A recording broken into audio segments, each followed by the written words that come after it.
அனைவருக்கும் இனிய வணக்கம். இன்றைக்கி ஒரு குட்டி தகவல். அக்பருடைய அவையில் அக்பரும் பீர்பாலும் பேசிகிட்டு இருக்காங்க. ஏன்னா அக்பருடைய அமைச்சர் பீர்பால் எப்பயுமே ரொம்ப சுவாரஸ்யமாக நல்ல ஃப்ரெண்ட்ஷிப்பாக பேசிக்குவாங்க. அவங்க அப்படி பேசும்போது பீர்பால் அக்பர் கிட்ட சொல்கிறாரு, எந்த ஒரு சொல்லுக்கும் வலிமை இருக்குன்னு சொல்லுவாங்க. ஆனால் சொல்லுக்கு வலிமை இருக்கிறத விட அதை சொல்லக்கூடியவர் யார் அப்படின்னு சொல்லி பார்க்கும்போது தான் அந்த சொல்லே வலிமை பெறுது அப்படின்னு சொல்லுவார்.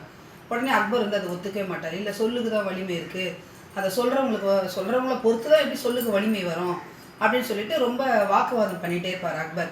அப்போ என்ன பண்ணுவாங்க பார்த்தீங்கன்னா, பீர்பால் கைத்தட்டி காவலாளியை கூப்பிடுவார். காவலாளி இங்கே வந்த உடனே அக்பரை கைது பண்ணி சிறையில் போடுங்க அப்படின்னு சொல்லிட்டு கத்துவார்.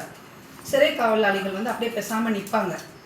அப்போ அக்பர் பார்ப்பார், என்ன இது திடீர்னு கிறுக்கு பிடிச்ச மாதிரி என்ன போயிட்டு கைது பண்ண சொல்கிறான்னு சொல்லிட்டு உடனே பீர்பால் உனக்கு என்ன ஆச்சு அப்படின்னு ஒன்றும் இல்லை, நீ வாயை மூடு அப்படின்னு சொல்லிட்டு திரும்ப கைதிங்க அந்த காவலாளிங்க சொல்லுவார், அக்பரை உடனே கைது பண்ணுங்கன்னு சொல்லிட்டு.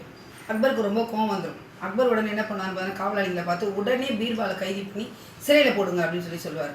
உடனே காவலாளிகள் எல்லாருமே பீர்பால் கைது பண்ணுவாங்க.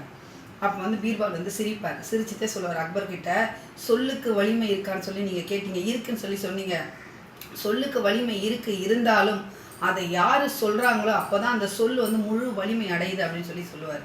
உண்மை தானே? நன்றி.